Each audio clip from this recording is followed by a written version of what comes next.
सो ये friend start करे उससे पहले मैं ये बताना चाहती हूँ कि जो फर्स्ट ईयर के फ्रेंड्स हैं जो इस साल एमएचई में आए हैं, जरा हाथ ऊपर कर दे। जो इस साल आए हैं ये दोस्त इस साल आए हैं, एंड ध्रुव एंड दृष्टि वो सेकेंड ईयर के फ्रेंड्स हैं जिनका 2 साल खत्म होने वाला है इस जून जुलाई में।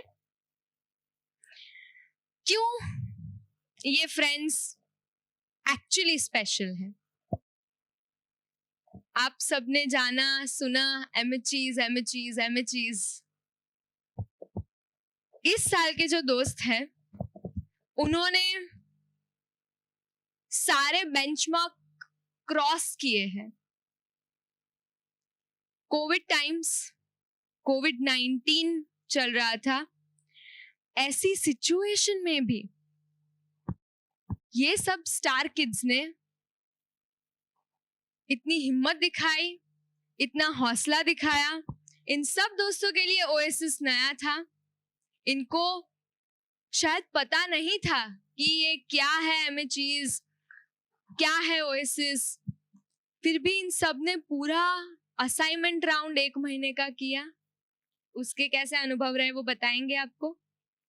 और वो सब कुछ करके उसके बाद पेरेंट्स को कन्विंस करके, जिन पेरेंट्स को ओएसिस के बारे में कुछ पता नहीं है, कोविड-19 की सिचुएशन में जब सब लॉकडाउन था, किसी को घर के बाहर निकलने की परमिशन नहीं मिल रही थी, तब इन बच्चों ने ऐसा स्टैंड लिया कि मुझे मेरी लाइफ को हाथ में लेना है despite of all the difficulties, कुछ भी हो।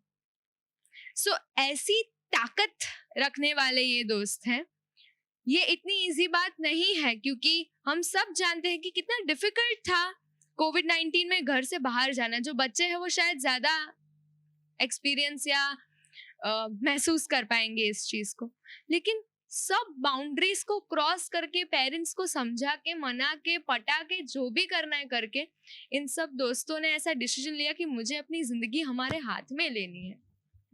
सो इस बार स्पेशल इसलिए क्योंकि ये एक्स्ट्रा करेज है कि कोविड-19 के टाइम्स में भी, इतनी डिफिकल्ट सिचुएशन में भी इन लोगों ने इतना ट्रस्ट करके ये प्रोसेस को ज्वाइन किया। सो स्टार्ट करने से पहले इस बात पे एक बार इनके लिए ताली बजना चाहिए। ये जर्नी भी ऐसे ही स्टार्ट हुई थी कि मतलब सब ऐसे ही कोविड चल रहा था और ऐसे ही घर पर बैठे ही थे, तो मतलब चल रहा था कि मतलब अंदर कुछ था कि कुछ तो करना है, ऐसे बैठे नहीं रहना है, ऐसा कुछ कि कुछ तो करते हैं। मतलब वो ऐसे ही मोबाइल चलाना और वो सब गप्पे मारना और वो टाइम पास ऐसे नहीं करना था। मतलब दिल में ऐसा कुछ था कि कुछ तो करते हैं यार, ऐसे बैठे नहीं रहना है। तो फिर तभी एक मौका मिला कि मतलब मेरी एक फ्रेंड है, तो उसने ही ओएसिस के बारे में मुझे बताया, तो मैंने भी सोचा चलो एक बार कर लेते हैं, पता नहीं क्या है क्या नहीं, मुझे भी नहीं पता था। तो मैंने सोचा कि चलो करते हैं, मतलब एक यूज़ हो जाएगा कुछ टाइम का, व्हाटएवर। तो सोचा कि चलो करते हैं ऐसा। तो ऐसे असाइनमेंट्स किए, ऑनलाइन असाइनमेंट्स आए थे, तो सब किए, सब हुआ और फिर उसमें हम पास भी हो गए। और फिर बारी आई यहाँ आने की, तो कोविड का मतलब माहौल था, तो घर पे पेरेंट्स को मनाना कि भाई ऐसे यहाँ आना है, यहाँ मतलब ट्रेनिंग है और 2 साल का ये प्रोसेस है, वो सब। तो मतलब बहुत मुश्किल था घर पे भी मनाना कि ऐसा है तो जाना है मुझे, स्पेशली एज अ गर्ल। सो वो सब था, तो बहुत मुश्किल था। लेकिन फिर भी कुछ भी करके मतलब दिल में था कि कुछ करना है और यहाँ आना है, तो मना लिया जैसे जैसे करके और यहाँ आ गई। फिर उसके बाद यहाँ आ गई, सिलेक्ट भी हो गई। उसके बाद मुझे जो काम मिला अकाउंट्स का, मतलब मुझे पसंद था, पहले से अकाउंट्स पसंद था और मुझे उसमें ही काम मिला कि अकाउंट्स है।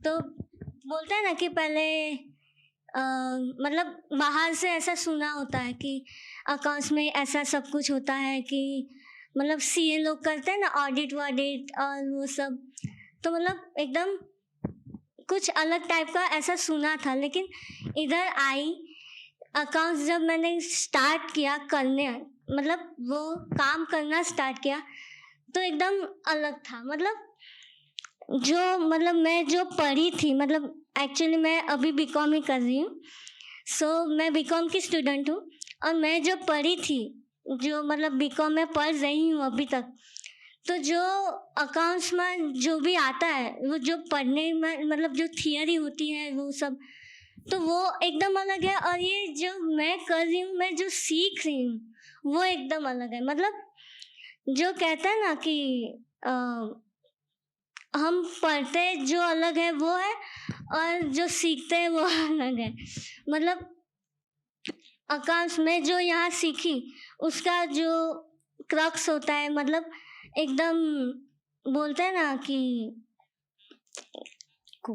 कोर यार, थैंक यू। सो वो कोर एकदम अलग है कि यहाँ जो ट्रस्ट बिल्ड करना होता है, यहाँ जो फ्लैर होता है कि हाँ भाई ये करना है तो किस किस वजह से ये करना है, ये सब हमें सीखने को मिलता है।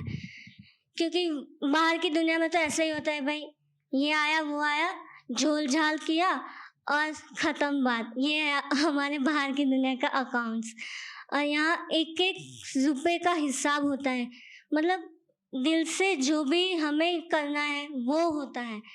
सो एकदम अलग एक्सपीरियंस था। मतलब जो एजुकेशन जो सिखाता है वो नहीं आता यहाँ। यहाँ जो हम अपनी लाइफ में जो इम्प्लीमेंट करना चाहते हैं वो होता है। सो उसके लिए मैं बहुत थैंकफुल हूँ। सो थैंक यू। यस यस, एक मिनट में ईश्वनी की बात में थोड़ा ऐड करना चाहूँगी। वैसे तो बहुत शांत लड़की है, कुछ ज़्यादा बोलती नहीं है, फिर भी उसने बहुत अच्छा ट्राई किया कहने का कि यहाँ ओएसिस में हम जितना बने उतना प्रैक्टिकल जीने की ट्राई करते। तो उसने सेम पहले भी शेयर किया था, जितना मैं उसको समझी उतना, कि पहले वो कॉमर्स करती थी और अभी वो प्रैक्टिकल जी रही है, उसमें उनको ज़मीन आसमान का डिफरेंस लग रहा है। राइट ईश्वनी?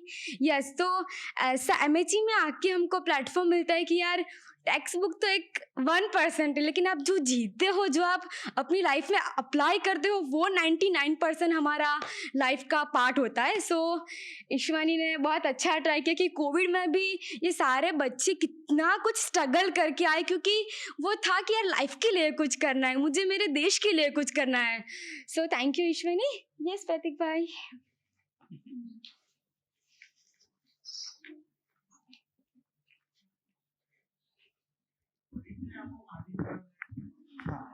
Yes, yes.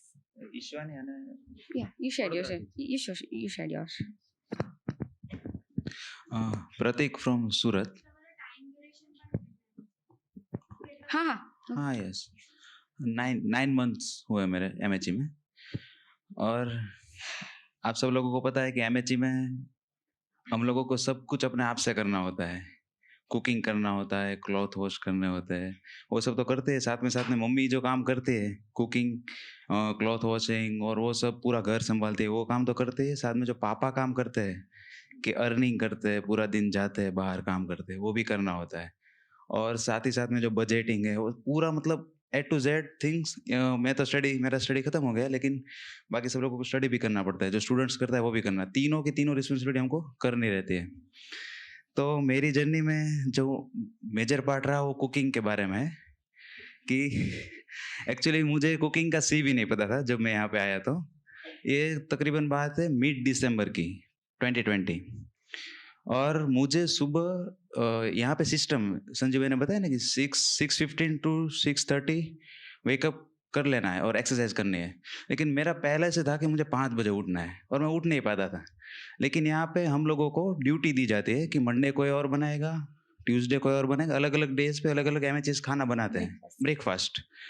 तो बीच में ऐसा आया, मैं एक दिन जाता था, एक आइटम मुझे आ गई थी, वो कुछ सिंपल आइटम मैंने चूज़ की थी, मुझे क्योंकि मैं भागता था कुकिंग से। तो मैंने सबसे मूँग भाप के बॉयल करके दे देने का ऐसा मेरा था, तो वो मैंने ले लिया। तो इट्स ओके, मूँग में चल रहा है अपना। तो उसके बाद ऐसा हुआ, एक अपॉर्च्युनिटी आई कि आप लोगों को अभी वॉलंटरी कर रहे थे हम ये काम, तो कोई ऐसा बंदा है जो पूरा मतलब पूरा ही लेना चाहता हो ब्रेकफास्ट, वॉलंटरी, इसका कुछ मिलेगा नहीं, मतलब प्रोडक्टिविटी होते हैं यहाँ पे जो कैरेक्टर के वो बेस गिनी जाती है, लेकिन ये वॉलंटरी करना है, सुबह उठ के जाना है और पूरी कम्युनिटी 10-15 लोगों के लिए खाना बनाना है। तो मैंने सोचा कुकिंग तो आता नहीं, वो तो मुझे सीखना था थोड़ा-थोड़ा, लेकिन मुझे उठना था सुबह जल्दी, 5 बजे उठने का मौका है, तो मैंने सोचा ये यहाँ पे कुछ करने की मैं कर सकता हूँ। तो मैंने ऐसे हैंड रेज़ कर दिया कि मुझे करना है, कोई नहीं कर रहा था, सब लोग डर रहे थे। तो मैंने सोचा वॉलंटरी था, फिर सुबह उठ के कौन करेगा? तो मैंने यस कर दिया। तो मैं एंटर हुआ कुकिंग में और मेरी जर्नी स्टार्ट हुई। 10 दिन, 15 दिन, 20 दिन, इतना एक्टिंग सुबह 5 साढ़े 5 बजे मुझे उठ जाना पड़ता था। 8:30 टू 9 तक, 8:30 हमारा टाइम होता है कि सबको डिश मिलनी चाहिए, लेकिन 9 साढ़े 9 बजे शुरुआत में मैं देता, ये लोग मुझे डाँटते थे कि आप टाइम पे नहीं देते हो, बहुत भूख लगती है, ऐसा-वैसा। लेकिन फिर भी मैं कर रहा था। ये हुआ तकरीबन 20 दिन हुए थे और उसके बाद हमारा एक प्रोजेक्ट लॉन्च हुआ। कोविड जनवरी में थोड़ा कम हुआ था और सब लोग बाहर जाके हम लोग काम कर रहे थे। तो एक ऐसा प्रोजेक्ट था कि जिसमें मुझे वडोदरा के 15 किलोमीटर के रेडियस के डिफरेंट गाँव में जाके सेशन लेने हैं, स्कूल्स में जाके, गाँव्स में जाके, स्लम एरिया में जाके बच्चों के सेशंस लेने हैं। जो हमसे हमारे जो मॉड्यूल है वो सब सारे। तो उसमें ऐसा डिसाइड किया गया कि सुबह 8 से साढ़े 8 बजे आप लोगों को निकल जाना है साइकिल लेके और 10-10, 15-15 किलोमीटर साइकिलिंग करना है और वहाँ पे जाके सेशन लेना है और आपको लंच सुबह ही मिल जाएगा और शाम को 5 बजे, 5 साढ़े 5 बजे आ जाना है। ऐसा पूरा हेक्टिक शेड्यूल था। तो उसमें अभी तो मैं तो ब्रेकफास्ट बना रहा था और मुझे उसमें कई लोगों को 2 दिन जाना था, किसी को 1 दिन जाना था। मुझे ऐसा था कि मुझे सातों के सातों दिन जाना है और ऐसा सबको अलग-अलग स्लॉट दिए गए थे। तो मैंने सोचा मुझे 7 दिन जाना है और ब्रेकफास्ट भी बनाना है, तो किस तरह होगा? तो मैंने कम्युनिटी में मुद्दा रखा, तो उन लोगों ने सोचा कि सही है, आपको ब्रेकफास्ट ड्रॉप कर देना चाहिए कि इतना ज़्यादा हेक्टिक तो आपको नहीं होना चाहिए। मैंने बोला बात तो सही है, मैंने मेंटर से बात की। मैंने छोड़ दिया ऑलरेडी, 1 वीक छोड़ दिया। तो मेंटर्स ने बोला आपको ऐसे नहीं छोड़ना चाहिए, आपको 1 वीक एक्सटेंड करना चाहिए। 1 वीक आप देखो अगर आपकी बॉडी को अगर सही रहता है, तो बाद में कंटिन्यू करना छोड़ देना। लेकिन ऐसे मतलब वीकनेस में से डिसीज़न नहीं लेना चाहिए कभी भी, स्ट्रॉन्गनेस में से आना चाहिए। तो मैंने सोचा बात सही है, 1 वीक ट्राई करते हैं। तो उसके बाद मैंने ट्राई किया। देन मुझे तो अच्छा लगा, मैं कर सकता था। ब्रेकफास्ट भी किया।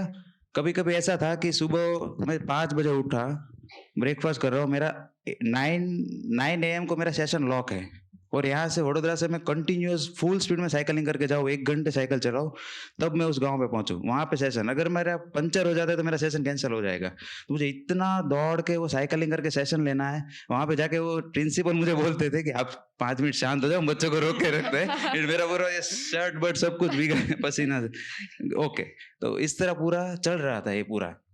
तो धीरे-धीरे 1 महीना बीत गया ऐसे ही। ग्राम लक्ष्मी सॉरी, ये हमारा जो गाँव में जाके काम करने का था वो प्रोजेक्ट, उसके साथ ब्रेकफास्ट बना रहा था मैं।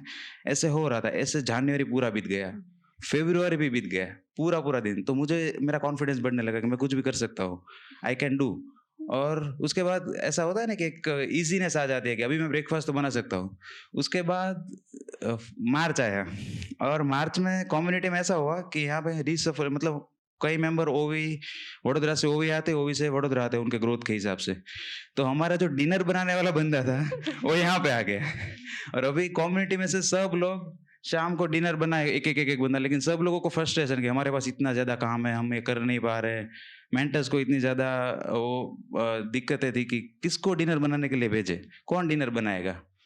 तो जनवरी एंड फरवरी तो मैं कर रहा था ब्रेकफास्ट और ये पूरा दिन ऐसा हेक्टिक करके, और बाद में आया मार्च में ये डिनर वाला पूरा, सब लोग, मुझे तो कोई बोलता ही नहीं था कि आप बनाओगे, क्योंकि सबको पता था कि ऑलरेडी ओवरलोडेड है, इसको नहीं बोल सकते। लेकिन मुझे लगा यहाँ पर भी अपॉर्चुनिटी है, क्योंकि मैं जब एमएचए में आया तो मेरा एक ही पर्पस था और अभी भी वही है कि मुझे मैंने पढ़ा है कि जो लोग ग्रेट होते हैं ना, महान लोग होते हैं या जो कोई भी है, वो बहुत काम करते हैं। मतलब 15-15, 17-17 घंटे काम करते हैं। मैं ऐसा नहीं बोलता हूँ कि वो लोग सिर्फ हार्ड वर्क करते हैं, मजदूरी करते हैं, लेकिन वो लोग अगर स्मार्ट वर्क भी कर रहे हैं ना, फिर भी वो 15-15 घंटे काम करते हैं, 15 से 17 घंटे। तो मुझे इतना काम करना था और मैं ऑलरेडी 15 घंटे काम कर रहा था, लेकिन बाद में जब मैं वो फील्ड वर्क खत्म करके 5 बजे आ जाता था ना, तो थोड़ा रिलैक्स हो जाता था 2 घंटे। तो मैंने सोचा कि डिनर बनाने में कितना टाइम लगता है? बस सिर्फ पूछा, जाना दृष्टि से ही जाना है। उसमें 3 बजे जाना पड़ता है और 3 से 7 कंटिन्यूअस 5 घंटे तो लगते, 2 ढाई बजे भी जाना पड़ सकता है ऐसी डिश हो तो। तो फिर वहाँ पे मैंने फिर से हैंड रेज़ किया कि मुझे डिनर भी बनाना है। और ये सब लोग कि आप पागल हो गए हो, ये हो ही नहीं सकता, कैसे करोगे आप? बाद में मेंटर ने 2 बार मुझे पूछा कि आर यू श्योर, आप पक्का करने वाले हो? मैंने सोचा हाँ, मैं कर लूँगा, क्योंकि वो टाइम ऐसा था मार्च के शुरुआत के वीक में कि हमारे पूरे कम्युनिटी में सबकी हेल्थ भी डाउन हो रही थी, सबका हेल्थ का इश्यू भी बहुत आ रहा था।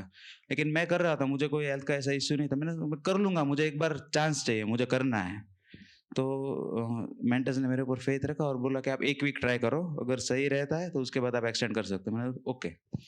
और उसके बाद मेरी 21 डेज़ का मैंने चैलेंज लिया था कि मैं 21 डेज़ करूँगा, उसके बाद मैं छोड़ दूँगा, इट्स ओके। और मार्च में मुझे याद है सुबह 5 साढ़े 5 बजे उठने का, ब्रेकफ़ास्ट बनाने कम्युनिटी के लिए 15 लोगों के लिए। उसके बाद में गाँव में जाता था, सेशन लेता था साइकिलिंग करके पूरा दिन। उसके बाद 2 ढाई बजे आ जाता था क्योंकि डिनर बनाना है। 3 बजे मैं डिनर बनाने के लिए जाता था, 3 से 7 बजे। शुरुआत में 8-8 बज जाते थे और शाम को जाके मतलब हमारा सेशन रहता था, उसमें तो कभी-कभी लेट पहुँचता था, लेकिन सेशन करके घर पे जाके सो जाने का। ऐसे 21 डेज़ का ये चैलेंज मैंने कंप्लीट किया और उसके बाद जो मुझे सैटिस्फैक्शन मिला है, वो मैं आपको वर्ड्स में नहीं बता सकता। अभी मेरा खत्म हुआ और अभी मुझे इतना कॉन्फिडेंस है, 2 चीज़ मैं इस ये पूरे एक्सपीरियंस में से सीखा कि मैं कुछ भी कर सकता हूँ। अगर मैं ये डिनर बना सकता हूँ, ये ब्रेकफ़ास्ट कर सकता हूँ और पूरा दिन अगर मैं काम कर सकता हूँ ना, तो मैं दुनिया में कोई भी काम कर सकता हूँ, क्योंकि मैं फिज़िकली इतना कर सकता हूँ, तो यार मैं क्या नहीं कर सकता। एक ये कॉन्फिडेंस मेरा बढ़ा और दूसरी चीज़ कि हम ऐसा सोचते हैं कि अभी खत्म हो गई मेरी लिमिट, मैं इतना ही कर सकता हूँ। लेकिन there is always, always and always space for extension. There is always space for. अभी मैं मेरी जो भी उम्र है 30, 35, 40, 50, 70 साल का भी अगर मैं हो जाता हूँ और मैं सोचूँ कि अब मैं कुछ नहीं, नहीं, मैं जो कर रहा हूँ उसमें अभी भी मैं एक्सटेंड हो सकता हूँ। लेकिन मैं हैंड रेज़ करके वो अपॉर्च्युनिटी लेता हूँ कि नहीं लेता, वो मेरे ऊपर है। मैं हैंड रेज़ करता हूँ कि मुझे ब्रेकफ़ास्ट बनाना है, मुझे डिनर बनाना है। अगर वो मैं हैंड रेज़ करता हूँ तो मैं एक्सटेंड हो पाऊँगा, वरना नहीं हो पाऊँगा। तो हमेशा एक्सटेंशन के लिए जगह होती है, हमें वो फाइंड करना होता है कि कहाँ पे मैं एक्सटेंड हो सकता हूँ। तो ये मेरी स्टोरी थी। Thank you.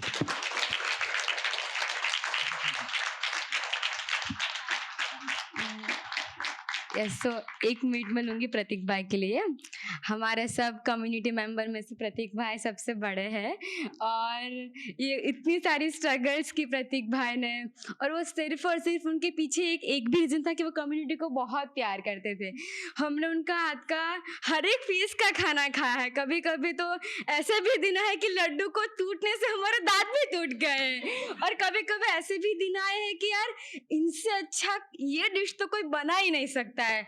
So thank you so much Prateek भाई।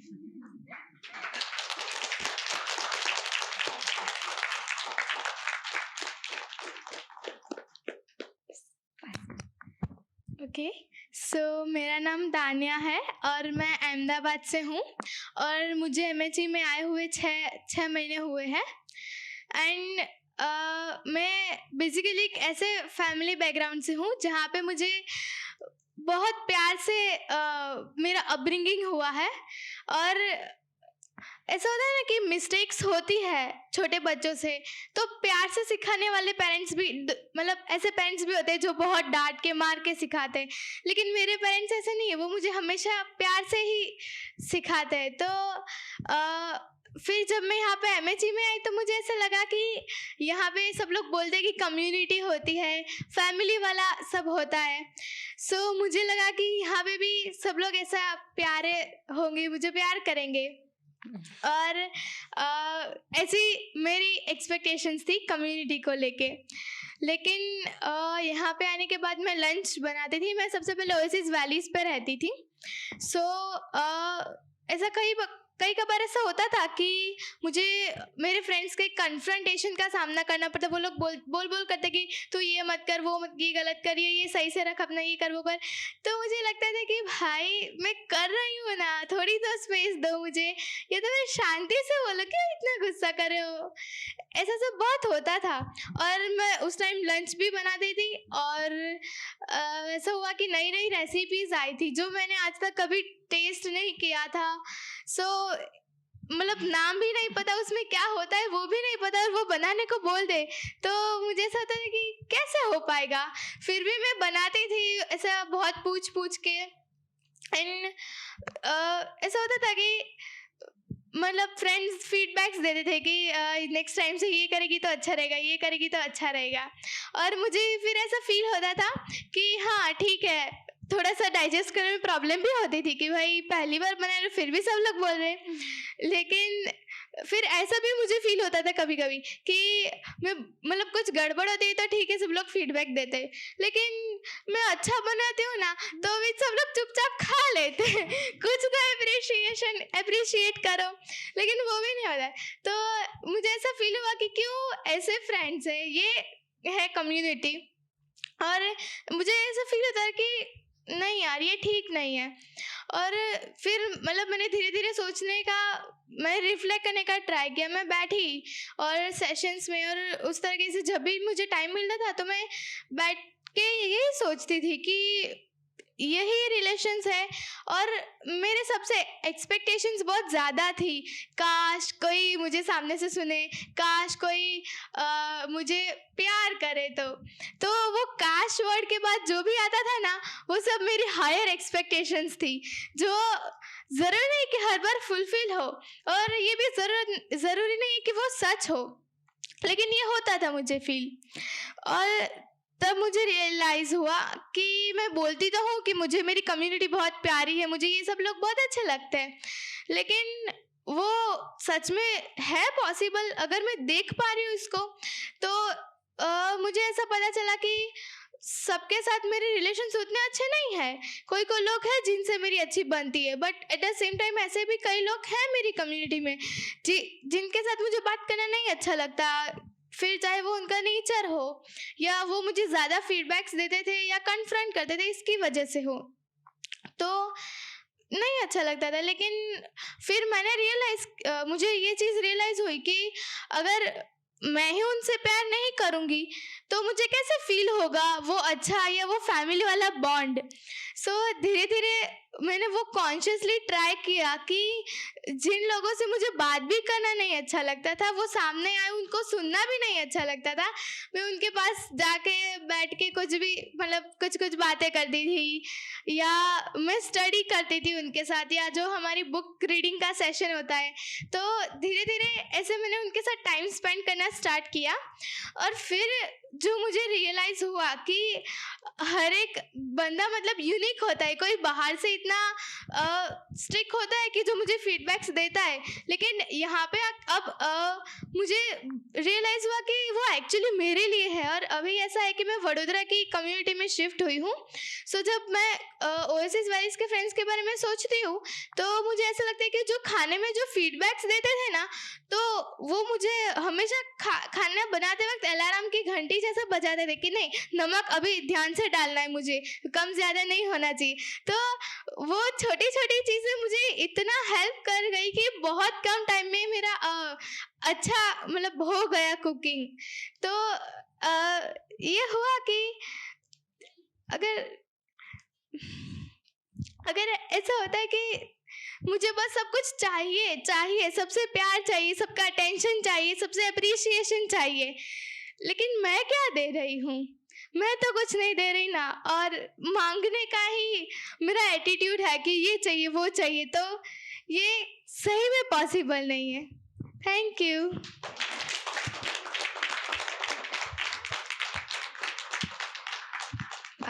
एक मिनट, तान्या ने बहुत कम शब्दों में बहुत कुछ बोल दिया कि कितनी बड़ी बात है कि इतनी छोटी उम्र में, अभी उनके एमएचई में आए हुए 9 मंथ्स ही हुए, और ये कितनी अवेयरनेस मांग ले। ऐसी बात है कि यार मैंने कुछ नहीं दिया है तो मैं कैसे एक्सपेक्ट करूँ कि वो लोग मुझे सब कुछ दे। तो वो आई थिंक बहुत मेजर है कि यार इतनी छोटी उम्र में इतना कुछ जान लेना, शायद वो बड़े लोग भी डिफिकल्टीज फेस करते हैं, वो तुमने बहुत छोटी उम्र में कर लिया है।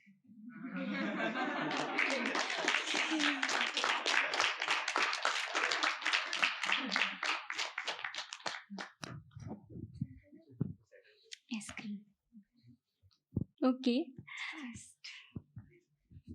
So myself Kashish Sharma and I'm from Surat and मैं अभी 12th स्टैंडर्ड इंग्लिश मीडियम में स्टडी कर रही हूँ। सो मेरे को भी MHE में आए हुए 6 मंथ्स हुए हैं।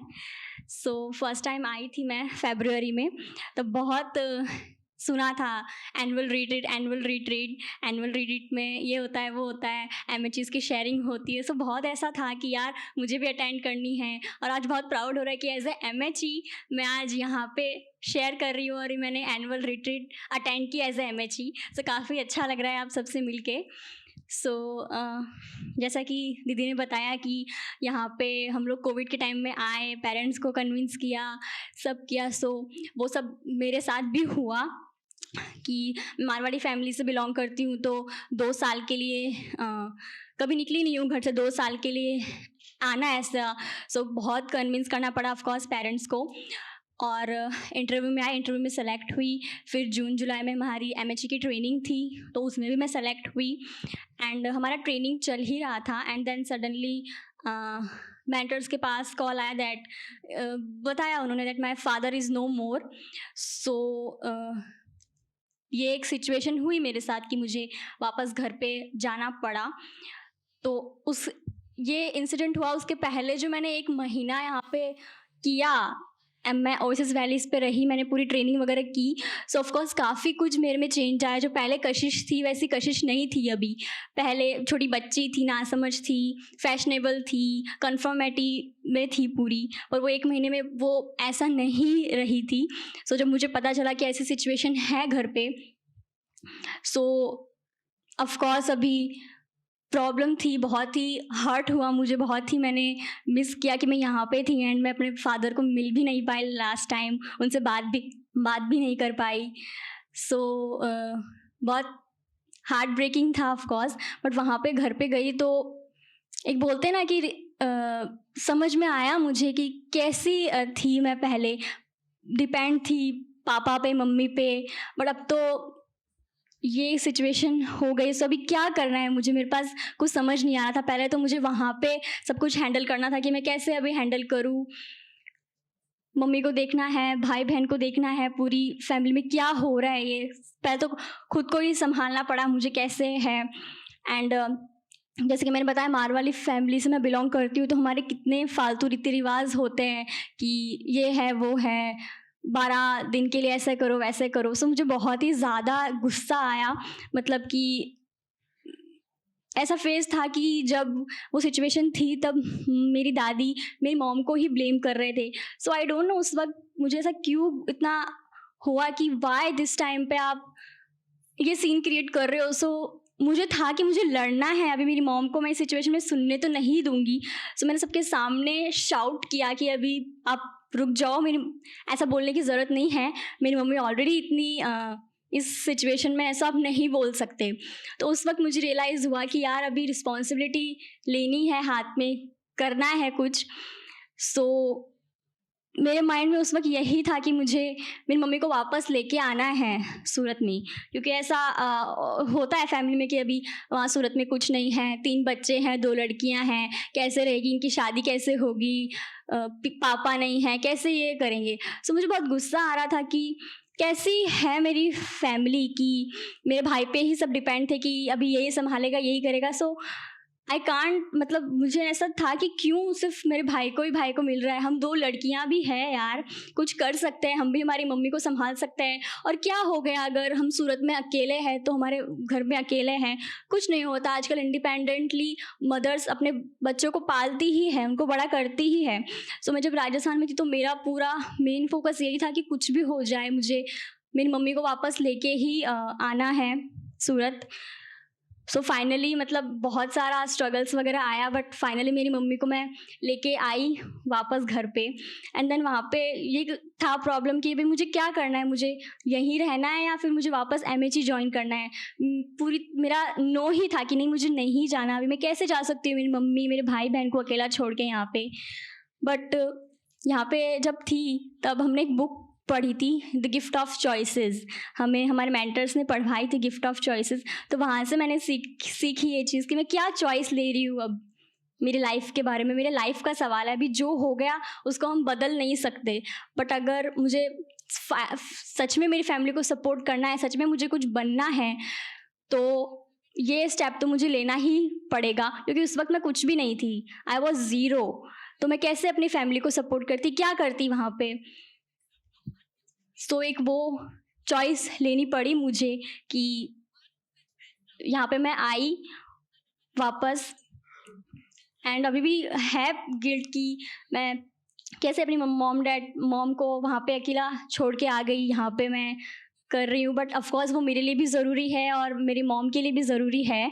उनको लॉन्ग टाइम अगर मैं देखना चाहती हूँ 2 साल के बाद मैं जो उनको दूंगी, सो उनसे उनको कितना प्राउड फील होगा।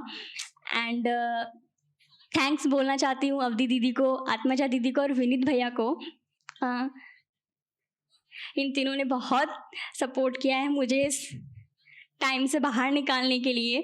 कंटिन्यूसली ये लोग मेरे टच में थे, मुझे इतना प्यार दिया, इतना सपोर्ट दिया। उस वजह से शायद ये क्रॉस कर पाई और यहाँ पे आज बैठी हूँ मैं। तो thank you so much.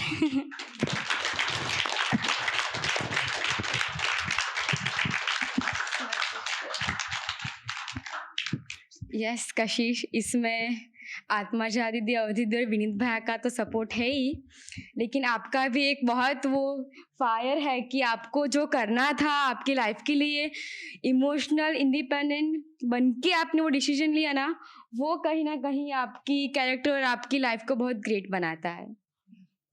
Yes Smith.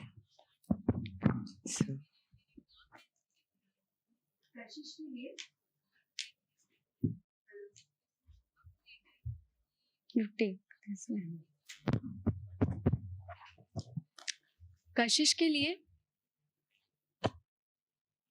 मैंने देखी है उसकी जर्नी कैसी रही। उस लड़की ने जो स्टेप लिया, जो स्टैंड लिया अपनी लाइफ के लिए, मुझे आज भी याद है कि वो इतनी प्यारी बच्ची है, इतना प्यार करती है अपने पेरेंट्स को। और जब उसकी लाइफ में ऐसी सिचुएशन आई और तब उसने जो स्ट्रॉन्ग स्टेप लिया कि मुझे अपनी लाइफ ज्यादा प्यारी है और मैं अपनी लाइफ में रिस्पॉन्सिबिलिटी लेना चाहती हूँ। मुझे याद है उस लड़की ने मुझे उसकी आंख में आंसू के साथ इतनी फायर के साथ बोला था कि दीदी मैं मेरे मम्मी का बेटा बन के दिखाऊंगी।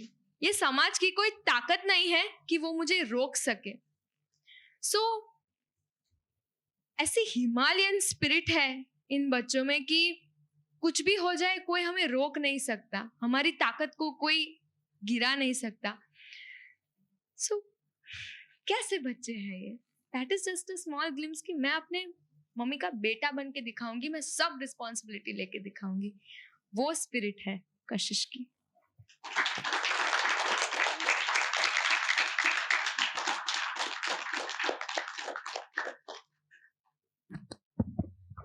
यस सो मेरा नाम स्मिथ है और मैं सूरत से हूँ और मैं 11th में स्टडी करता हूँ। Basically I am very extrovert person, so मुझे सबके साथ बातें करना, ऐसा घुल मिलना ऐसा अच्छा लगता है। और मुझे हमेशा से ऐसा था कि ज़िंदगी में कई बार सब लोग मुझे क्वेश्चंस करते थे कि ज़िंदगी में तुझे क्या करना है, तो मैं हमेशा ऐसा बोलता था कि मुझे ये क्लियर नहीं है कि मुझे क्या करना है, लेकिन बाहर की दुनिया में मैं जो देख रहा हूँ कि सुबह उठना, खाना पीना और ऐसे 80 साल पैसे कमाने और 80 सालों के बाद अपने कमाए हुए पैसों से मल्टी स्पेशलिस्ट हॉस्पिटल में 3 महीने उधार के हिसाब से जीना और फिर बाद में मर जाना, ऐसा तो मुझे नहीं करना है।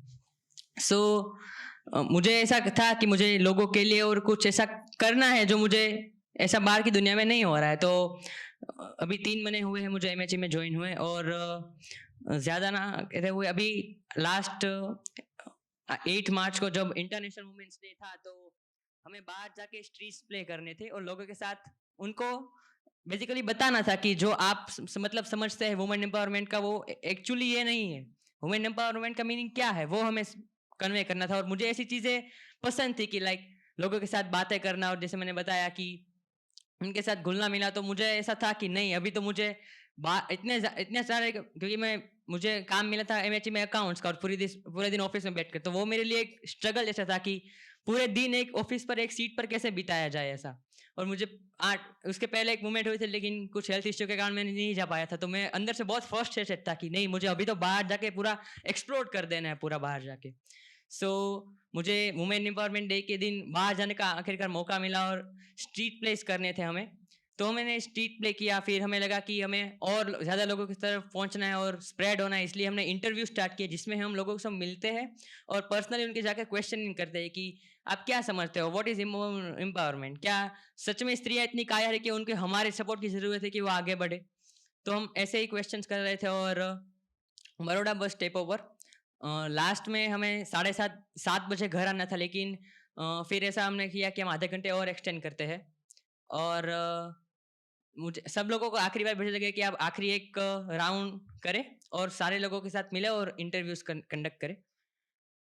मुझे याद है, मेरी पास जो लिस्ट थी उसमें मैं सेटिस्फाइड था कि आज मुझे पहले दिन में मिलना है, तो मैंने जितने लोगों को मैं मिला था तो मुझे बहुत अच्छा लग रहा था, और मैं बहुत कॉन्फिडेंट था। सुबह से सब कुछ अच्छा चल रहा था, कोई प्रॉब्लम्स नहीं आई थी, सभी तरह में परमिशन मिल गई थी, सब लोग कन्वीनियंट थे। वो हम ऐसा एक्सपेक्ट करते हैं कि कई बार लोगों के साथ कि वो शायद नहीं समझेगी, तो शायद वो हेजिटेशन हमें फील होता है, लेकिन ऐसा सुबह से हमारे साथ कुछ नहीं हुआ था।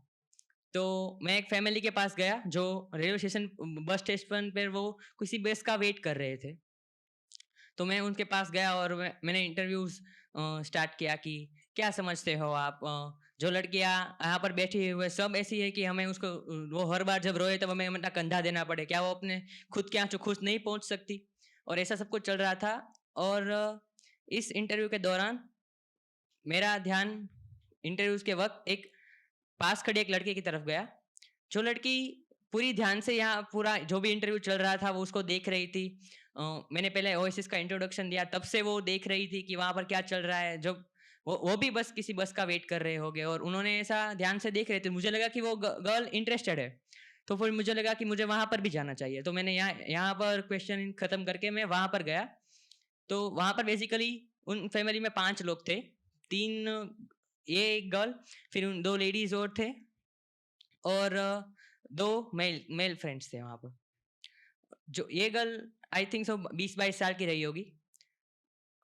उसने अपने दोनों हाथ ढके हुए थे, और मैंने सबसे वहाँ जाकर पहले मुझे लगा कि वहाँ फैमिली के जो मेन है उनके साथ मुझे बात की स्टार्टिंग करनी चाहिए। तो मैंने उनसे ऐसा बोला कि मैं इस ऑर्गेनाइजेशन से आया हूँ और मैं वुमेन्स के ऊपर जो हमारी मान्यता है उनके बारे में बात करना चाहता हूँ। यहाँ तक सब कुछ ठीक चला, लेकिन मैंने जैसे ही ये बताया कि मैं वुमेन्स डे के बारे में कुछ लेके आया हूँ, तो आप कहते हैं ना कि इंसान कैसे एक पल में जब हम स्विच दबाते तो लाइट कैसे ऑन होती है, वैसे वो फ्रेंड चेंज हुए सीधे।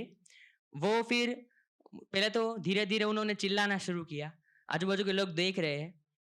फिर वो ऐसे ऐसी चीजें बोल रहे हैं जो आप इमेजिन नहीं कर सकती, वो कि वो गर्ल्स के बारे में या लेडीज के बारे में क्या क्या बोलते हैं, वुमेन्स के बारे में क्या उन्होंने बोलना शुरू किया।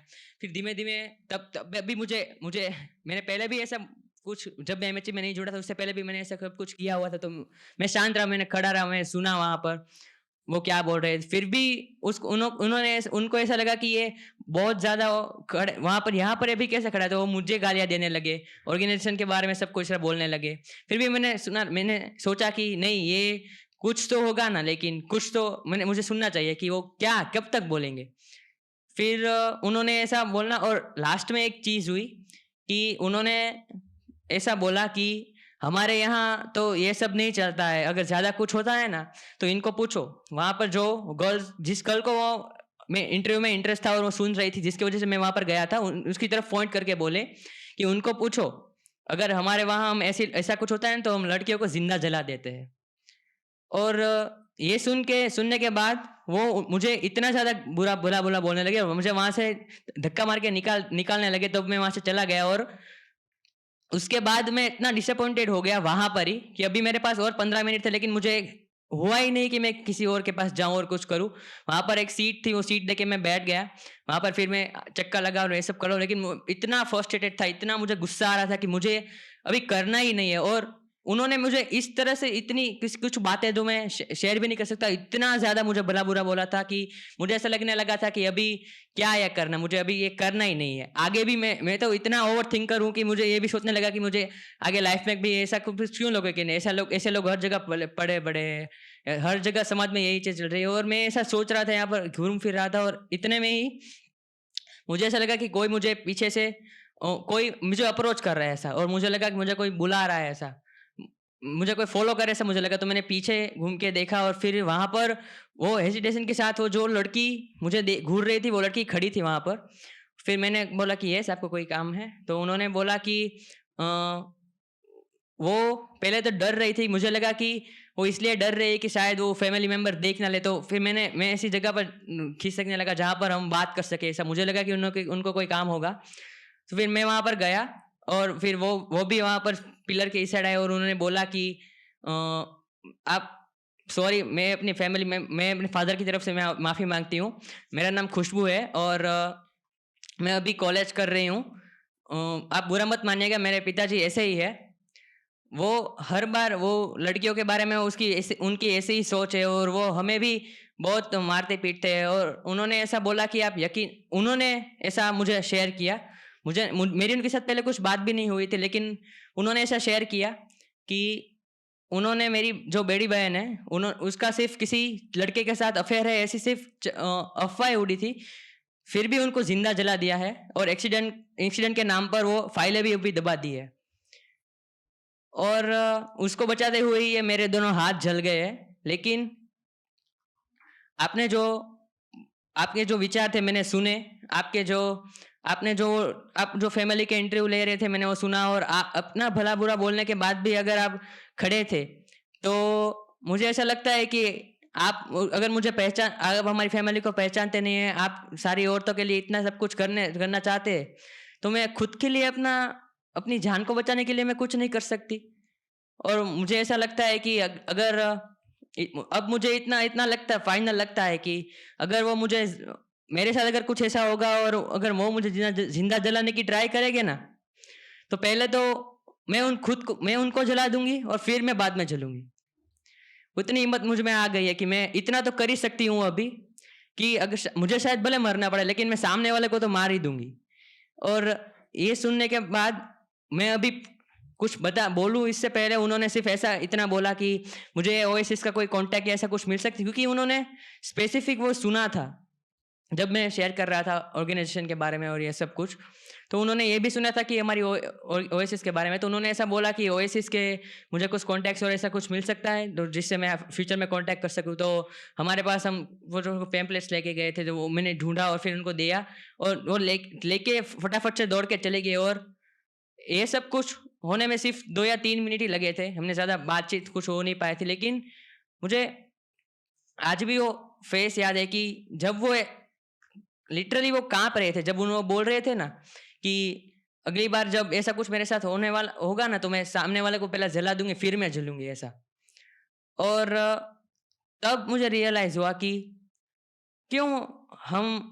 मुझे ऐसा फील हुआ था कि मैंने ऐसा सोचा कि अगर मेरे साथ कोई एक इंसिडेंट होता है और फिर मैं ऐसे डिसअपॉइंटेड हो जाता हूँ कि मुझे आगे कुछ नहीं करना, तो क्या वजह है कि ये सब हो रहा है। तो मुझे ऐसा समझ में आया कि मेरे पास ऐसा मोटो ही नहीं है कि मुझे इसके लिए लाइफ में कुछ करना है। और आज मैं इतना श्योर हूँ कि अगर जब भी मुझे ऐसा समाज में से अगर मैं कुछ आगे भी कुछ ऐसा करता हूँ और आगे भी मुझे ऐसा सफर कभी कभी भी होता है कि आप जो एक्सपेक्ट करते हैं वो आपको नहीं मिलता, या फिर आपको बहुत अच्छा मिल चुका हो और फिर ऐसा मोमेंट आता है कि आपको असफलताएं मिलने लगे, तो आप कई बार डिसअपॉइंटेड हो जाते हैं। लेकिन मुझे ऐसा लगता है कि अगर मेरे साथ कभी ऐसा होगा ना, तो मेरी लाइफ में एक फेस है जिसको जो ये खुशबू का फेस मैं याद करूंगा ना, तो फिर मुझे ऐसा लगेगा कि नहीं, अगर ये सिर्फ मेरी 5 मिनट किसी और के साथ की बात सुनकर अगर ये चेंज इसमें आ सकता है और इसकी लाइफ आगे जाके सुधर सकती है ना, तो मुझे ऐसी और खुशबू चाहिए जो भले मेरे साथ बात ना करे, भले मेरे साथ मैं उनके साथ कभी मैंने बात ना की हो, भले ही उनके फादर्स के बाद मुझे कितने भी धक्के लगवाने पड़े अपने आप को, लेकिन मुझे इसके लिए करना है, क्योंकि उसके दोनों जुड़े हाथ मुझे उन्होंने दिखाए थे और मुझे ऐसा लगता था कि क्या मैं कर रहा हूँ, कि कोई एक फादर जो मुझे बोल रहे हैं कि मैं अपनी लड़की को जिंदा जला दे रहा हूँ, आज भी हमारे देश में ऐसी कंडीशंस है, तो मुझे ऐसा लगता था कि मुझे इसके लिए करना है। और मैं ओएसिस और एमएचई का दिल से शुक्रिया अदा करना चाहता हूँ कि मुझे ऐसी अपॉर्चुनिटी दी, कि मुझे एक मोटो मिला कि नहीं, मुझे पहले पसंद था इसलिए मैं कर रहा हूँ, लेकिन आज के बाद, उस वक्त के बाद अब मेरे पास एक सॉरी मेरे पास एक ऐसी अपॉर्चुनिटी, एक मौका है और है एक चीज़ कि नहीं, मुझे इसके लिए करना है और मैं इसके लिए करूँगा। सो थैंक यू।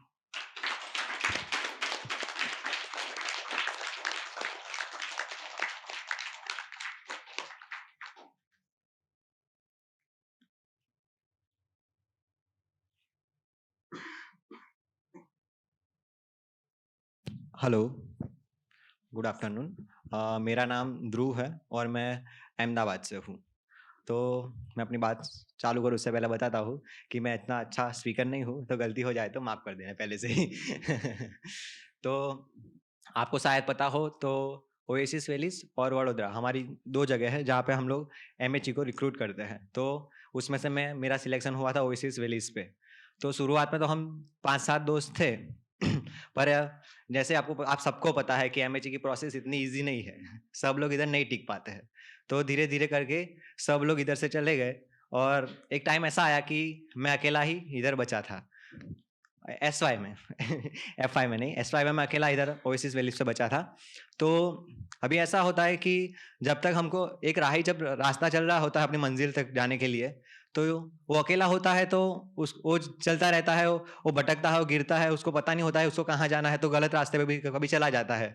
तो मेरे साथ भी बहुत ऐसा हुआ कि मैं अकेला अकेला होता है तो कोई बोलने वाला नहीं होता है कि भाई तू गलत कर रहा है, कि तुझे ऐसा नहीं करना चाहिए, तू इस तरीके से करेगा तो अच्छा रहेगा।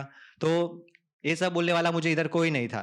तो मैं गलतियाँ करता रहता था, फिर उसके बाद सीखता था। तो उसमें मुझे बहुत ज़्यादा टाइम लग गया ग्रोथ होने में।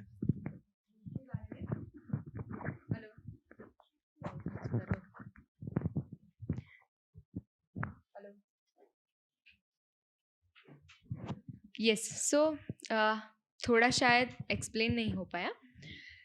ध्रुव एसवाई में है, बाकी सब दोस्त एफआई के हैं। सो एक ऐसा टाइम था कि जब एफआई के दोस्त नहीं आए थे और सिर्फ एफआई नहीं आए थे, और एसवाई के जो दोस्त थे वही थे। सो वो उस टाइम की बात कर रहा है कि जब वो अकेला ओएसिस वैलीज पे रिक्रूटेड था और सब दोस्त वडोदरा में थे।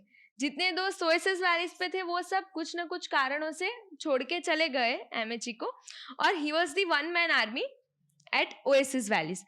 तो अकेला था, तो कोई कम्युनिटी नहीं थी, कोई सिस्टम में सपोर्ट नहीं था। तो तब कैसी हालत हुई उसकी बात वो कर रहा है।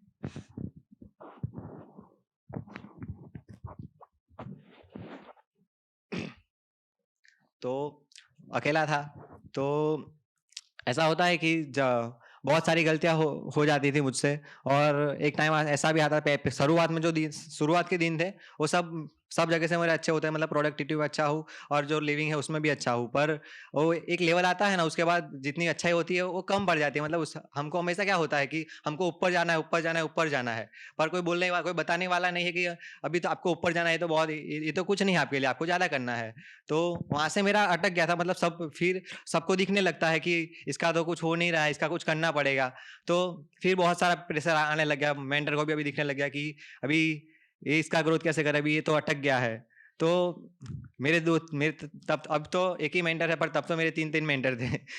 क्योंकि तब मैं ज़्यादा काम करता था, तो सब तरीके से वो प्रेशर आता था कि क्या भाई क्या हो रहा है, क्यों आप ये नहीं कर रहे हो, क्यों आपसे ये नहीं हो रहा है, मतलब सब तरीके से प्रेशर आ रहा था। तो वो और होता ही है कि एक जगह से प्रेशर आता है ना, तो इंसान दब जाता है कहीं ना कहीं, उससे आगे नहीं आता है। तो मैं पूरा गिर गया था कि अभी क्या करूं। फिर उसके बाद जब भी वो होता है ना कि हर मंथ में हमारा ऐसा होता है कि एक मंथ हो गया तो उसके बाद हर मंथ को वो नोटिस बोर्ड पे हमारी प्रोडक्टिविटी सीट लगती है।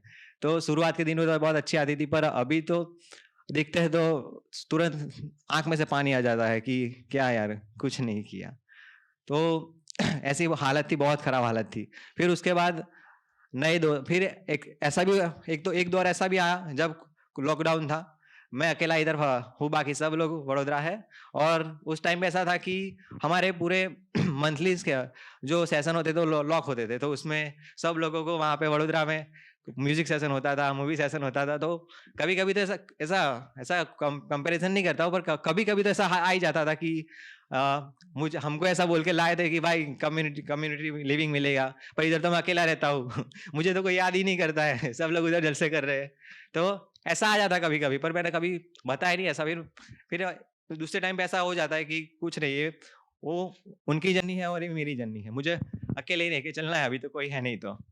तो ऐसा चल रहा था। फिर नए दोस्त आए हम मेरे साथ, उनका रिक्रूटमेंट हुआ। अभी 8 महीने से मेरे साथ रह रहे हैं ओएसिस वैलीज पे।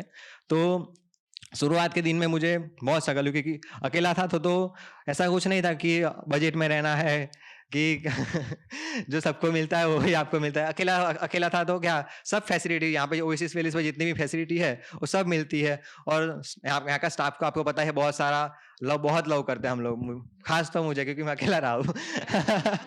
तो कुछ भी होता था तो वो आते थे, बोलो ध्रुव क्या चाहिए आपको, ये चाहिए वो चाहिए। मतलब रात को मुझे 12 बजे भूख लगती थी ना, मैं बोलता था कि मुझे भूख लगी है, तो रात को 12 बजे मुझे कुछ ना कुछ निकाल के दे देते, ले खा ले।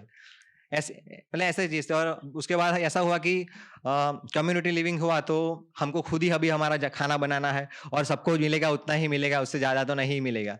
मतलब फिर मतलब मेरा खाना बहुत ज़्यादा था, मैं कम नहीं खा, सब लोग खाते हैं 2-4 रोटी, मुझे 8-10 रोटी खाने को मिल चाहिए। तो शुरुआत के दिन में सब नए बच्चे थे, तो ये तान्या हमारा लंच बनाती थी। तो हमेशा से मेरा एक ऐसा था कि और नए लोग होते हैं ना, तो उनकी स्पीड भी कम होती है बनाने की, और उनको अंदाजा भी नहीं होता है कि कितना बनाना है। तो फिर हम बोल भी नहीं सकते कि तूने क्यों इतनी कम बना दी। तो ऐसा होता था कि वो बनते थे, 2 रोटी बनती थी, 3 रोटी बनती थी, फिर भी खा लेता। पर वो तो होता ही है ना कि बॉडी को जितना चाहिए वो खाने के बिना तो चलता नहीं है। तो वो फ्रस्ट्रेशन आ ही जाता था कि ऐसा तो उस टाइम पे तो नहीं बोलता था, पर शुरुआत के दिन में तो बहुत बोला है कि क्या यार आज भी तुम लोगों ने कम बना दिया, तो आपको पता नहीं चलता मैं इतना काम करता हूँ, थक जाता हूँ। तो शुरुआत के दिन में तो मैंने ऐसा बहुत बोला। और हमारी CMS होती है, आपको पता है, तो उसमें भी मुद्दे रखे कि क्या करते हो आप लोग, अभी इतना टाइम हो गया, अभी तक आपको पता नहीं चला कि हम लोग को कितना खाना चाहिए। तो उसके बाद एक स्टेज ऐसा भी आया कि मुझे ऐसा रियलाइज हुआ, मैं एक दिन बैठा कि क्या हो रहा है मेरे साथ, ऐसा क्यों हो रहा है। तो फिर मैंने एक दिन ऐसा डिसाइड किया खुद से कि मेरा जो डब्बा है ना, उसमें जितना भी आएगा ना वो चुपचाप खा लूंगा, और अगर खाना बचा भी है, किसी को नहीं खाना है, फिर ही मैं खाऊंगा। तो क्योंकि वो समझना होता है अपने दोस्त को कि वो अभी नया है, उसको वो सीख रहा है अभी तो कि कितना मिलना है, कितना बनाना है, क्या करना है, तो उससे गलतियां हो सकती है। तो अभी उस पर मैं चढ़ जाऊंगा कि भाई ज़्यादा बना क्या कर रहे हैं, तो वो अच्छा नहीं है, उस पर भी प्रेशर होगा। तो फिर उस टाइम पे मैंने वो रोक दिया। और साथ में मैं अभी तब तो एक मतलब 1.5 साल तक मैं कोई कम्युनिटी में नहीं रहा हूँ, अकेले जैसे ही रहा हूँ। तो फिर अभी थोड़े से महीनों से उनके साथ रह रहा हूँ, तो मैं ये सीखा हूँ कि एक कम्युनिटी क्या होती है। मतलब हम लोग देखते हैं कि घर में पापा हो, मम्मी हो, तो हमको क्या बोलते हैं, क्या चाहिए बेटा, ये चाहिए ले, ये चाहिए ले, तुझे भूख लगी है ले खा, ये खाना खा ले। सब मतलब अच्छा होता है कि बहुत पैम्पर करते हैं, और गिर जाए तो 2 हाथ पकड़ के उठाते हैं, ले बेटा बैठ, थोड़ा मलहम लगा देती हूँ, वो कर देती हूँ। पर इधर ऐसा नहीं होता है। इधर सच्चा वाला प्यार मिलता है। मतलब कुछ गलती करते हो तो उसकी सजा भुगतने के लिए तैयार ही रहना। क्योंकि सजा मतलब आपका जो उसमें बेनिफिट है, उस तरीके से नहीं कि भाई तूने ये कर दिया अब तो तुझे पड़ेगी, ऐसी नहीं। मतलब जिससे आपका ग्रोथ हो, जिससे आप कुछ आगे जाके आपके लाइफ को लिए अच्छा हो, ऐसी वाली पनिशमेंट मिलती है।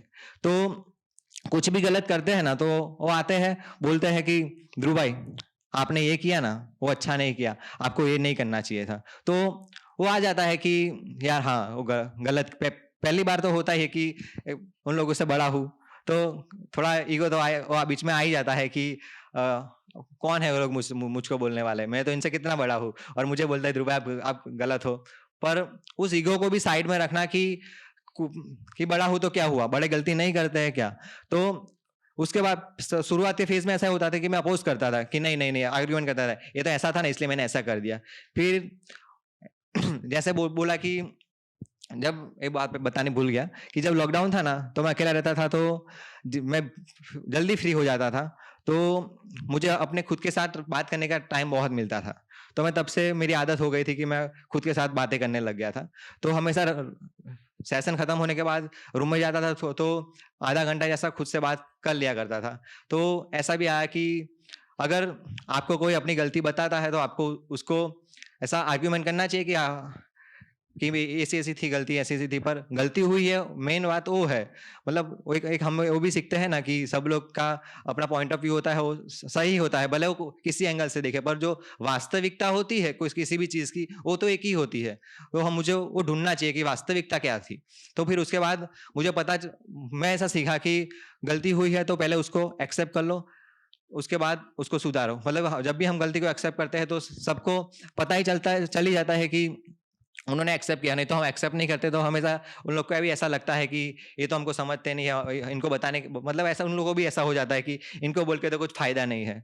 तो मुझे ऐसा नहीं चाहिए था, मुझे वो था कि भाई कुछ सीखने आए हैं तो ये नहीं सीखा तो कुछ नहीं सीखा, क्योंकि जो इंसान गलती से नहीं सीख सकता वो किसी से भी नहीं सीख सकता। Thank you so much.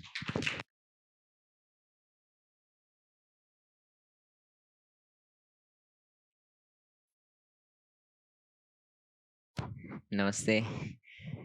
वैसे टाइम तो ओवर हो गया है लेकिन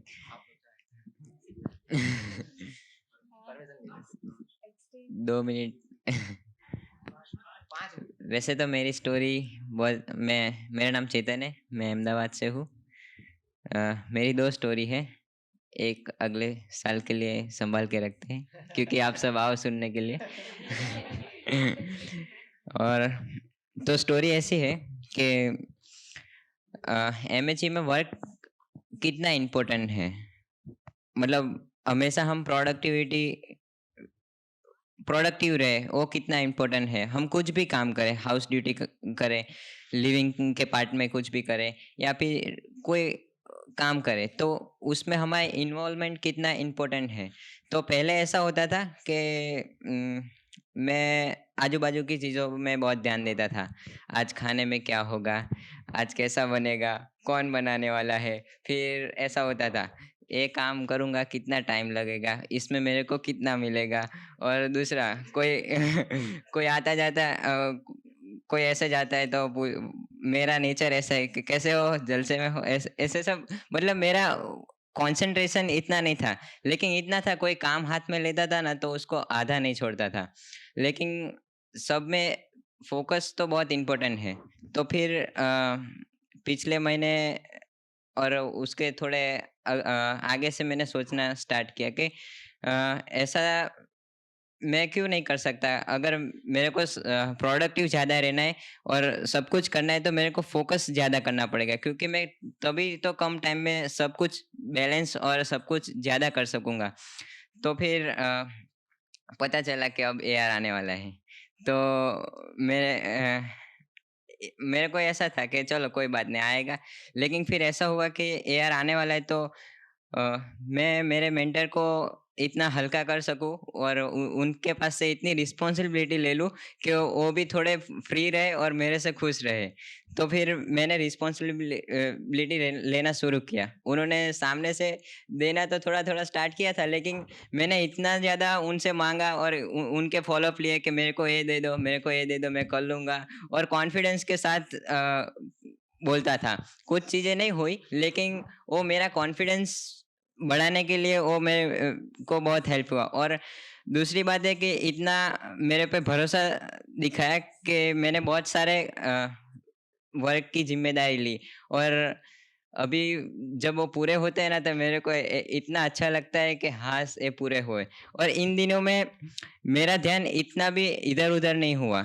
मैं सुबह में 6 बजे उठता था, रात को 11 12 बजे सोता था, और जो भी काम लेता था वो फटाफट पूरा कर देता था। और उसमें मेरा ब्रेकफास्ट भी कभी कभी छूट जाता था, मेरा डिनर में क्या है, लंच में क्या है, और टाइम इतना बचाने के लिए मैंने मेरी खाने की क्वांटिटी भी बहुत कम कर दी। मैंने बोला मेरे को ज़्यादा ज़रूरत नहीं है तो ज़्यादा खाने में मैं टाइम क्यों दूँ? तो फिर मैं बहुत कम, मतलब जितना नीड है उतना ही खाता था। और इतना फ़ोकस के साथ तभी तो मेरे मेरे को एग्ज़ाम का भी टेंशन, मतलब तभी था, अभी भी है कि अभी तो बोर्ड्स में 12th साइंस में हूँ और एमएचई में साइंस मतलब बहुत मेरे को लगता है डिफ़िकल्ट है, लेकिन मैंने उन सब में किसी चीज़ में ध्यान नहीं दिया। मैंने फुल फ़ोकस के साथ सिर्फ़ काम पे ही ध्यान दिया और ऐसा सोचा कि अभी इसमें फ़ोकस देता हूँ, बाद में ईयर ख़त्म, बाद में हमारा जो एग्ज़ाम का प्रिपरेशन है उसमें ध्यान दूँगा। कंसंट्रेशन एमएचई में मोस्ट इम्पोर्टेंट है और मैं वही फ़ॉलो करता हूँ। थैंक क्या ये तो बताओ। मेरे को भी नहीं मालूम कौन सा काम है। मतलब काम इतने सारे थे कि मेरा मतलब मेरा एरिया तो ये हमारा इंस्टीट्यूट है, उसको वर्ल्ड क्लास बनाने में जो भी आता है फैसिलिटीज़ में और टेक्निकल में, वो सब में, तो मैं उसमें थोड़ा-थोड़ा काम करता हूँ। बोलो। अच्छा क्या?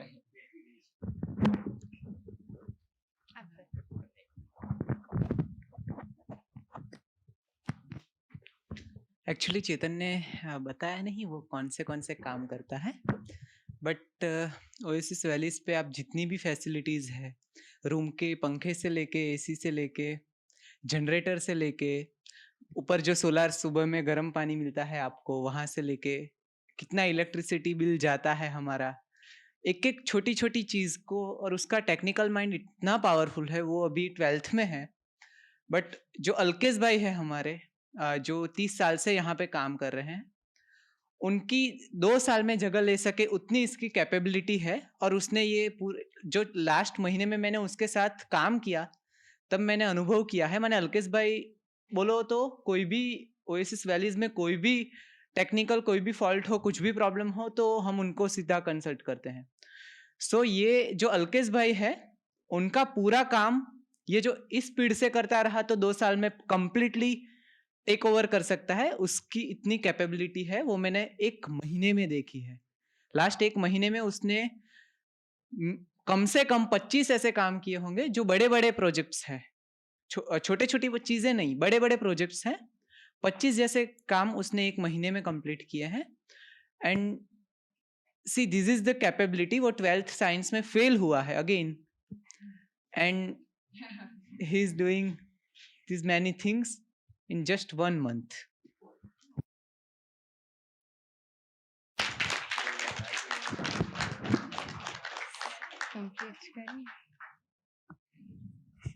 ओके, सो मैं लास्ट थोड़ा बता देती हूँ।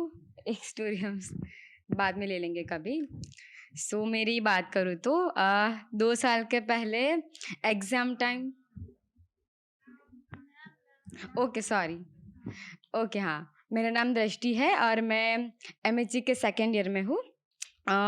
एमएचई के पहले की बात करूँ तो एग्ज़ाम टाइम मीन्स चिट्स बना के जाना, फ्रेंड्स को पूछना, और इस तरह से मेरे 90 अप मार्क्स आते थे। और मैं हमेशा से कि यार मैं बहुत ब्रिलियंट स्टूडेंट हूँ, मैं ये करती हूँ वो करती हूँ, पर उनके पीछे का तो सिर्फ मुझे ही पता था कि मेरे 1-2 फ्रेंड्स के साथ वो सेटिंग करके और चिट्स लेके जाती थी। अचानक वो बहुत बड़ी स्कूल के प्रिंसिपल आए और हमको बोला कि प्लीज अटेंशन दो, मैं कुछ इंपॉर्टेंट नोटिस दे रहे हैं, वो आप सब लिखो। मैंने बोला ठीक है, कुछ क्वेश्चन पेपर में हो गए चेंजेस। और वो आए और अचानक से एमसीक्यू की आंसर बताने लगे। तो मैंने बोला ये एग्ज़ाम देके अगर पास होना है इस तरीके से, तो मुझे पास नहीं होना है, मैं फेल होगी तो मुझे चलेगा। सर मैंने इतने नज़दीक आके मुझे बोला कि बेटा आप क्या कर रहे हो, आंसर्स लिखो। मैंने बोला नहीं सर, मुझे इस तरीके से एग्ज़ाम नहीं क्लियर करनी है। सर को तब शॉक लगा, फिर हो गया। और मैं वो टाइम पे इतनी डर गई थी क्योंकि मैंने ऐसा ओएसिस में देखा ही नहीं कि ऐसे कोई एग्ज़ाम कैसे क्लियर करता है। फिर डरी थी, लेकिन फिर भी मैं खुश थी कि मैंने जो मेरा कैरेक्टर है, जो मुझे अच्छा लगता है, वो चॉइस लेके मैंने एग्ज़ाम देना स्टार्ट किया था। फिर सेकंड पेपर आया, फिर भी वो घबराहट था कि यार आज फिर से वो लोग ऐसा करेंगे तो मैं फिर से कैसे रिस्पॉन्ड करूँगी। फिर से वो लोग आए, स्टार्ट किया बोलना। तो मैंने मेरी पेन रख दी टेबल पर, मैं ऐसे बैठ गई और सब लोग मुझे देख रहे थे कि ये कौन है भाई, इतनी पागल लड़की है कि सर एग्जाम में 10th के एग्जाम में बोल रहे कि तू लिख और वो लिख ही नहीं रही है। और वो सर आए और मुझे बोला कि बेटा आपको कुछ कंफ्यूजन है, आपको कुछ आंसर्स नहीं मिल रहे, मैं आपको दिखाऊं कि आपको कौन से आंसर्स लिखने हैं। मैंने बोला I am so sorry sir, लेकिन मुझे बहुत रिग्रेट हो रहा है कि मेरा नंबर इस स्कूल में आया जो स्कूल में आप स्टूडेंट्स को अनवांटेड हेल्प करते हो। सर तो शॉक, और सभी क्लास मुझे देख रहा था और तब से मेरे स्कूल में नाम पड़ गया कि ये लड़की आदर्शवादी है, वो कुछ खराब नहीं करेगी। और सब मुझसे डरने लगे, पूरे स्कूल में मैं छा गई कि दृष्टि है जो ऐसा कुछ करती है। लोग मुझसे डरते थे, मैं जाती थी ना तो सर मुझे बोलते थे गुड मॉर्निंग बेटा, कैसा गया पेपर, कैसी रहे एग्जाम। तो पूरे स्कूल में मैं छा गई थी। लेकिन फिर तो था कि यार एक बार तो वो होना चाहिए, कुछ धमाकेदार करते हैं। तो ऐसा पीक हो गया था कि सर की इतनी रिस्पेक्ट डाउन हो गई थी कि एक लड़का खड़ा हुआ और सर को बोला कि मुझे कॉन्फिडेंस है कि आप मुझे गाइड दोगे और मैं गाइड में से लिख के ही एग्जाम पास करूँगा। तो भी सर क्या करेंगे, सर ने तो गाइड दी, उसकी हेल्प की। और फिर मुझे बहुत गुस्सा आया, तो सर को लगा कि इनको कुछ गुस्सा है, तो मेरे पास है, बोले कि बेटा आपको भी गाइड चाहिए। मैं बोला नहीं सी सॉरी, मुझे तो कुछ नहीं चाहिए। तो सर ने बोला कि तो आपको गुस्सा आया, कुछ हुआ आपके साथ? मैंने बोला यस सर, आप अभी सोचे कि क्या नहीं हुआ मेरे साथ, इतना सब कुछ आपने खराब किया, क्या आपको शेमफुल नहीं होता कि आप एज अ टीचर ऐसा कर रहे हो? लेकिन मैं मेरी वैल्यू ब्रेक नहीं करूँगी और मुझे ऐसा नहीं लिखना है, सॉरी, आपको स्कूल में जो करवाना है करो, सबको चोरी कराओ, मेरी टेक्स्ट बुक भी लो चाहिए तो, लेकिन मुझे कुछ नहीं करना है। और वो सारे क्लास ने पढ़ा, देखा कि मैं क्या बोल रही हूँ, किस तरह से बोल रही हूँ। और फिर बाहर आके 3-4 लोगों ने मुझे बोला कि यार कितना अच्छा स्टेप लिया तूने, अगर हमने सर बोल रहे थे प्रिंसिपल सर, हमने लिखा, तूने नहीं लिखा और तूने वो स्ट्रॉन्ग एक्शन सर के सामने दिया। और वो जो सर जिनको मैंने डांटा था जोर जोर से, वो सर ने एग्जाम फिनिश हो फिर मेरे पास आए, बोला कि बेटा आप क्या काम करते हो? फिर मैंने समझा कि मैं एक ओएसिस नाम के एनजीओ में काम करती हूँ, ये है वो है। फिर बोला कि मैं इतने साल से स्कूल में हूँ, मैंने 3 से 4 बार ऐसे अनवांटेड स्टूडेंट्स की बहुत बड़ी बड़ी तरह से हेल्प की है, लेकिन आपके जैसा मुझे स्टूडेंट अभी तक कोई नहीं मिला है। और मैं आज बहुत प्राउडली कह सकती हूँ कि मुझे नहीं चाहिए 90%, मुझे नहीं चाहिए वो खराब वाले पर्सन। आज मैं मेरे दम पे इंडिपेंडेंटली विदाउट एनी चीटिंग में पास हो गई हूँ, और वो भी सिर्फ मेरे दम पे।